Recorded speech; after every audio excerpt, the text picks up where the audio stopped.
Shalom sahabat Gebada, apa kabar hari ini? Senang sekali dapat bertemu dengan saudara-saudari semua dalam gerakan baca dengar Alkitab atau Gebada. Saya Pendeta Aristo Pariaji dari Gereja Tiberias Indonesia. Dalam perjalanannya mengabarkan kabar baik, Yesus menemui orang-orang yang haus, bukan hanya secara fisik, tetapi juga secara rohani. Hari ini kita akan mengikuti kisahnya bersama perempuan Samaria dan seorang pria yang telah lama sakit di kolam Bethesda. Dua jiwa yang Yesus sentuh dengan kasih dan kuasa-Nya. Teks hari ini adalah dari kitab Yohanes pasal 4 dan 5. Saat Yesus meninggalkan Yudea untuk mengabarkan kabar baik ke Galilea, dia bertemu dengan seorang perempuan di sebuah kota bernama Sikar. Perempuan itu datang ke sumur untuk menimba air, sementara Yesus sedang duduk di sana. Ketika Yesus meminta air kepadanya, perempuan itu merasa heran. Karena pada masa itu, orang Yahudi biasanya tidak bergaul dengan orang Samaria. Di tengah percakapan mereka, Yesus berkata, "Barang siapa minum air ini, ia akan haus lagi. Tetapi barang siapa minum air yang akan kuberikan kepadanya, ia tidak akan haus untuk selama-lamanya. Sebaliknya, air yang akan kuberikan kepadanya akan menjadi mata air di dalam dirinya yang terus-menerus memancar sampai kepada hidup yang kekal." Yesus tidak hanya datang untuk menghilangkan dahaga fisik perempuan itu, tetapi juga untuk memenuhi jiwanya yang haus secara rohani. Yesus juga menyinggung tentang ibadah yang benar kepada Tuhan, bukan sebagai sesuatu yang terikat pada tempat tertentu, melainkan sebagai hubungan dalam roh dan kebenaran. Dia berkata, tetapi saatnya akan datang dan sudah tiba sekarang, bahwa penyembah-penyembah benar akan menyembah Bapa dalam roh dan kebenaran. Sebab Bapa menghendaki penyembah-penyembah demikian. Allah itu roh, dan barang siapa menyembah Dia, harus menyembahnya dalam roh dan kebenaran. Ketika perempuan Samaria menyadari bahwa Yesus adalah Mesias, dia segera meninggalkan tempayannya dan berlari kembali ke desanya untuk memberitahu orang-orang. Jika kita membaca kitab Yohanes, kita melihat Yesus yang begitu menghargai setiap jiwa, seperti perempuan Samaria dan Nikodemus yang ditemuinya sebelumnya. Di pasal 5, Yohanes menceritakan kisah seorang pria yang telah sakit selama 38 tahun dan bertemu Yesus di kolam Bethesda. Tidak ada seorang pun yang membantunya masuk ke dalam kolam. Dan penderitaannya mencerminkan bangsa Israel yang mengembara di padang gurun selama 38 tahun karena ketidaktaatan di Kadesh Barnea. Ketika Yesus melihatnya, dia berkata, "Bangunlah, angkatlah tilammu, dan berjalanlah." Yesus sebagai Tuhan atas hari Sabat memberikan karunia penyembuhan pada hari Sabat, menyembuhkan pria yang telah lama menderita itu. Namun orang-orang Yahudi mempermasalahkan tindakan Yesus pada hari Sabat. Kepada mereka Yesus menjawab, "Bapakku bekerja sampai sekarang, maka aku pun bekerja juga," dan menyatakan dirinya sebagai anak Allah. Dan dia menunjukkan bukti sebagai anak Allah melalui kesaksian Yohanes Pembaptis, tanda-tanda mujizat yang dia lakukan, dan nubuat dalam perjanjian lama. Namun orang-orang Yahudi menolak untuk percaya dan tidak menerima kesaksian tersebut. Bagaimana dengan kita? Sudahkah kita sungguh-sungguh merindukan firman Tuhan? Jika kita lapar dan haus akan firman-Nya, Tuhan akan memberi kita karunia-Nya sesuai kebutuhan kita. Sekarang, mari kita membaca Yohanes pasal 4 dan 5 bersama.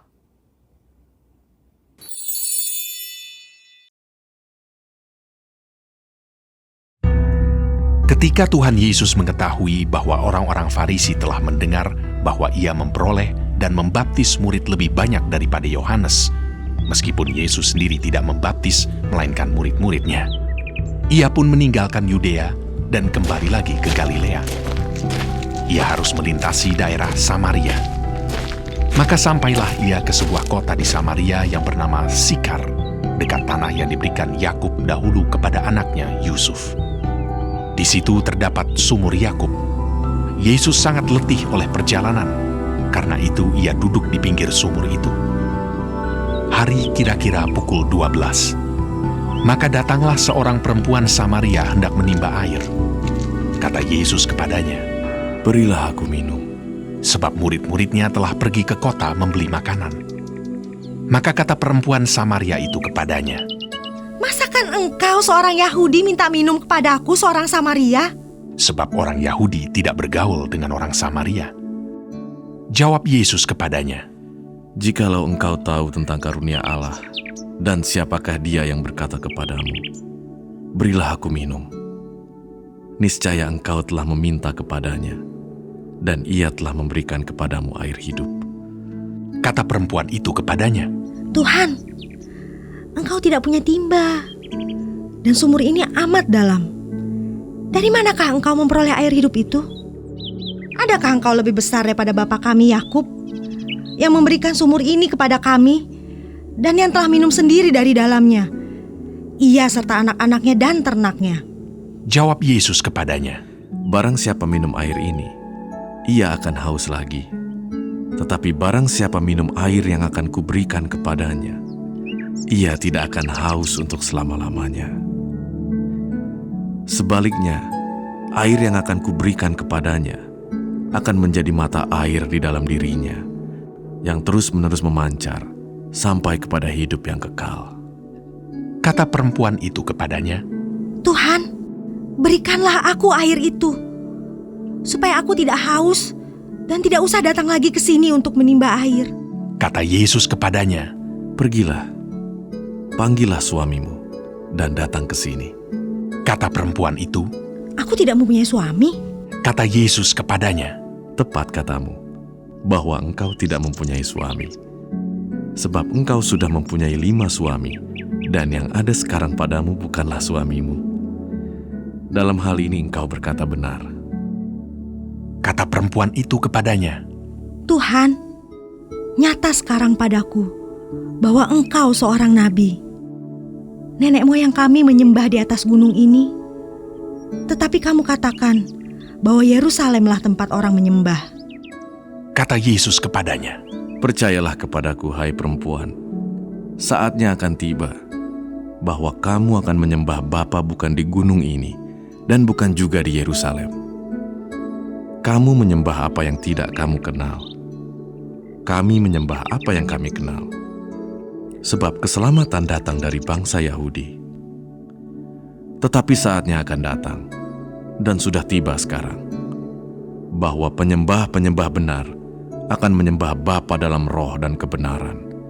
Sebab Bapa menghendaki penyembah-penyembah demikian. Allah itu roh, dan barang siapa menyembah Dia, harus menyembahnya dalam roh dan kebenaran."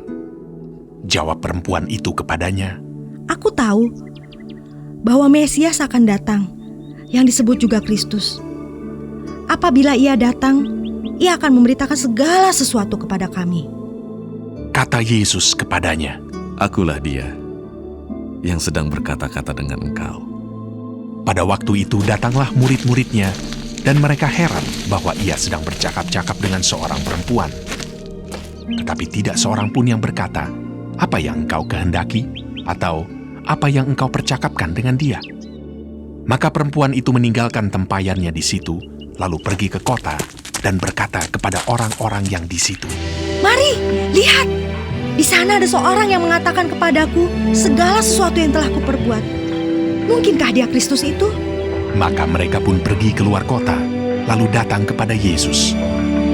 Sementara itu murid-muridnya mengajak dia, katanya, "Rabi, makanlah."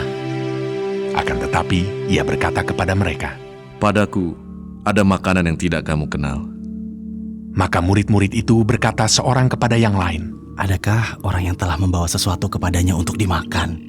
kata Yesus kepada mereka.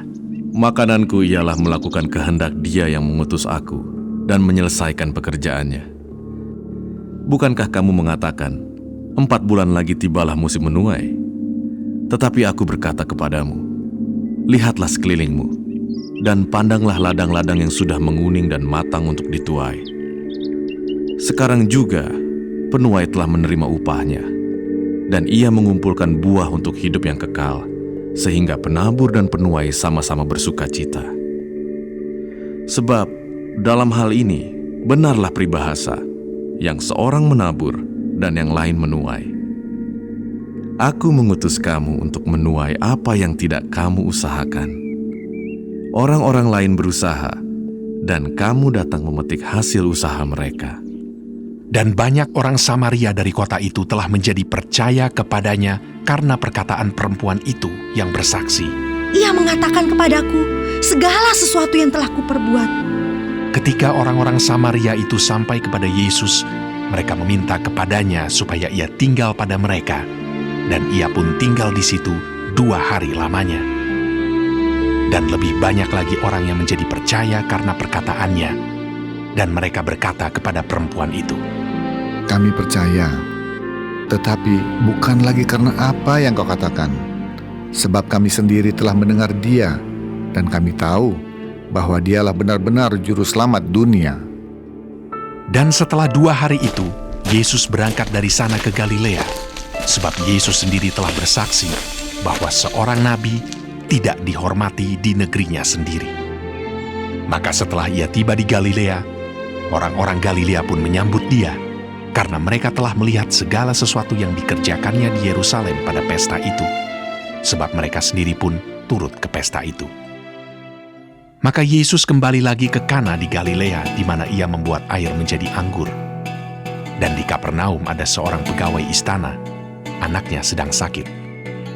Ketika ia mendengar bahwa Yesus telah datang dari Yudea ke Galilea, pergilah ia kepadanya, lalu meminta supaya ia datang dan menyembuhkan anaknya, sebab anaknya itu hampir mati. Maka kata Yesus kepadanya, Jika kamu tidak melihat tanda dan mujizat, kamu tidak percaya.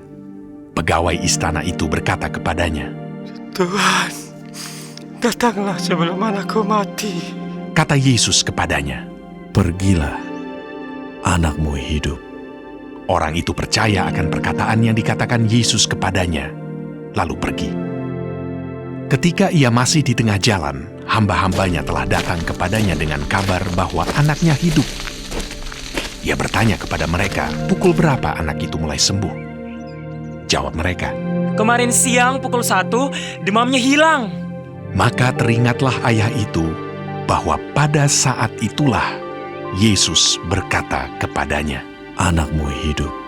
lalu ia pun percaya, ia dan seluruh keluarganya. Dan itulah tanda kedua yang dibuat Yesus ketika ia pulang dari Yudea ke Galilea. Sesudah itu, ada hari raya orang Yahudi, dan Yesus berangkat ke Yerusalem. Di Yerusalem dekat pintu gerbang domba, ada sebuah kolam yang dalam bahasa Ibrani disebut Betesda. Ada 5 serambinya, dan di serambi-serambi itu berbaring sejumlah besar orang sakit, orang-orang buta, orang-orang timpang, dan orang-orang lumpuh yang menantikan goncangan air kolam itu. Sebab sewaktu-waktu turun malaikat Tuhan ke kolam itu dan menggoncangkan air itu. Barang siapa yang terdahulu masuk ke dalamnya sesudah goncangan air itu, menjadi sembuh, apapun juga penyakitnya. Di situ ada seorang yang sudah 38 tahun lamanya sakit. Ketika Yesus melihat orang itu berbaring di situ, dan karena ia tahu bahwa ia telah lama dalam keadaan itu, berkatalah ia kepadanya. Maukah engkau sembuh? Jawab orang sakit itu kepadanya. Tuhan, tidak ada orang yang menurunkan aku ke dalam kolam itu apabila airnya mulai goncang. Dan sementara aku menuju ke kolam itu, orang lain sudah turun mendahului aku. Kata Yesus kepadanya, Bangunlah, angkatlah tilammu dan berjalanlah. dan pada saat itu juga sembuhlah orang itu. Lalu ia mengangkat tilamnya dan berjalan. Tetapi hari itu hari Sabat. Karena itu orang-orang Yahudi berkata kepada orang yang baru sembuh itu, Hari ini hari Sabat, dan tidak boleh engkau memikul tilammu. akan tetapi ia menjawab mereka, Orang yang telah menyembuhkan aku, dia yang mengatakan kepadaku, angkatlah tilammu dan berjalanlah.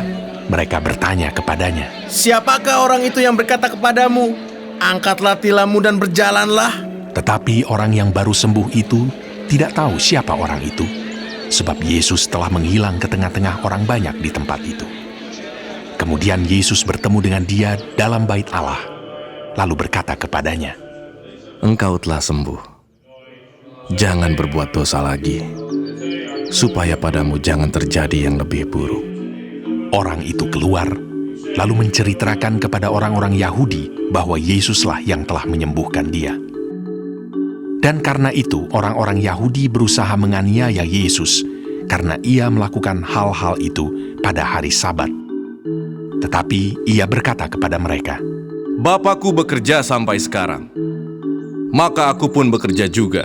sebab itu orang-orang Yahudi lebih berusaha lagi untuk membunuhnya, bukan saja karena ia meniadakan hari Sabat, tetapi juga karena ia mengatakan bahwa Allah adalah Bapanya sendiri, dan dengan demikian menyamakan dirinya dengan Allah. Maka Yesus menjawab mereka, katanya, Aku berkata kepadamu, sesungguhnya anak tidak dapat mengerjakan sesuatu dari dirinya sendiri, jikalau tidak ia melihat Bapa mengerjakannya. Sebab apa yang dikerjakan Bapa, itu juga yang dikerjakan anak. Sebab Bapa mengasihi anak, dan ia menunjukkan kepadanya segala sesuatu yang dikerjakannya sendiri. Bahkan ia akan menunjukkan kepadanya pekerjaan-pekerjaan yang lebih besar lagi daripada pekerjaan-pekerjaan itu, sehingga kamu menjadi heran. Sebab sama seperti Bapa membangkitkan orang-orang mati dan menghidupkannya, demikian juga anak menghidupkan barang siapa yang dikehendakinya. Bapa tidak menghakimi siapapun, melainkan telah menyerahkan penghakiman itu seluruhnya kepada anak, supaya semua orang menghormati anak sama seperti mereka menghormati Bapa. Barang siapa tidak menghormati anak, ia juga tidak menghormati Bapa yang mengutus dia. Aku berkata kepadamu, sesungguhnya barang siapa mendengar perkataanku dan percaya kepada Dia yang mengutus aku, ia mempunyai hidup yang kekal dan tidak turut dihukum. Sebab ia sudah pindah dari dalam maut ke dalam hidup. Aku berkata kepadamu, sesungguhnya saatnya akan tiba, dan sudah tiba, bahwa orang-orang mati akan mendengar suara Anak Allah, dan mereka yang mendengarnya akan hidup. Sebab sama seperti Bapa mempunyai hidup dalam dirinya sendiri, demikian juga diberikannya anak mempunyai hidup dalam dirinya sendiri. Dan ia telah memberikan kuasa kepadanya untuk menghakimi, karena ia adalah anak manusia. Janganlah kamu heran akan hal itu, sebab saatnya akan tiba, bahwa semua orang yang di dalam kuburan akan mendengar suaranya. Dan mereka yang telah berbuat baik akan keluar dan bangkit untuk hidup yang kekal. Tetapi mereka yang telah berbuat jahat akan bangkit untuk dihukum. Aku tidak dapat berbuat apa-apa dari diriku sendiri. Aku menghakimi sesuai dengan apa yang aku dengar. Dan penghakimanku adil. Sebab aku tidak menuruti kehendakku sendiri, melainkan kehendak Dia yang mengutus aku. Kalau aku bersaksi tentang diriku sendiri, maka kesaksianku itu tidak benar. Ada yang lain yang bersaksi tentang aku, dan aku tahu bahwa kesaksian yang diberikannya tentang aku adalah benar. Kamu telah mengirim utusan kepada Yohanes, dan ia telah bersaksi tentang kebenaran. Tetapi aku tidak memerlukan kesaksian dari manusia. Namun aku mengatakan hal ini, supaya kamu diselamatkan. Ia adalah pelita yang menyala dan yang bercahaya, dan kamu hanya mau menikmati seketika saja cahayanya itu. Tetapi aku mempunyai suatu kesaksian yang lebih penting daripada kesaksian Yohanes, yaitu segala pekerjaan yang diserahkan Bapa kepadaku, supaya aku melaksanakannya. Pekerjaan itu juga yang kukerjakan sekarang, dan itulah yang memberi kesaksian tentang aku, bahwa Bapa yang mengutus aku. Bapa yang mengutus aku, Dialah yang bersaksi tentang aku. Kamu tidak pernah mendengar suaranya, rupanya pun tidak pernah kamu lihat. Dan firman-Nya tidak menetap di dalam dirimu, sebab kamu tidak percaya kepada Dia yang diutus-Nya. Kamu menyelidiki kitab-kitab suci, sebab kamu menyangka bahwa olehnya kamu mempunyai hidup yang kekal. Tetapi walaupun kitab-kitab suci itu memberi kesaksian tentang aku, namun kamu tidak mau datang kepadaku untuk memperoleh hidup itu. Aku tidak memerlukan hormat dari manusia. Tetapi tentang kamu, memang aku tahu bahwa di dalam hatimu, kamu tidak mempunyai kasih akan Allah. Aku datang dalam nama Bapa-Ku, dan kamu tidak menerima aku. Jikalau orang lain datang atas namanya sendiri, kamu akan menerima dia. Bagaimanakah kamu dapat percaya?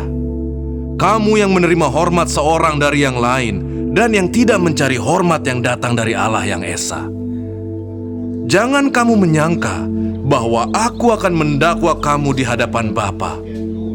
Yang mendakwa kamu adalah Musa, yaitu Musa yang kepadanya kamu menaruh pengharapanmu. Sebab jikalau kamu percaya kepada Musa, tentu kamu akan percaya juga kepadaku, sebab ia telah menulis tentang aku. Tetapi jikalau kamu tidak percaya akan apa yang ditulisnya, bagaimanakah kamu akan percaya akan apa yang kukatakan?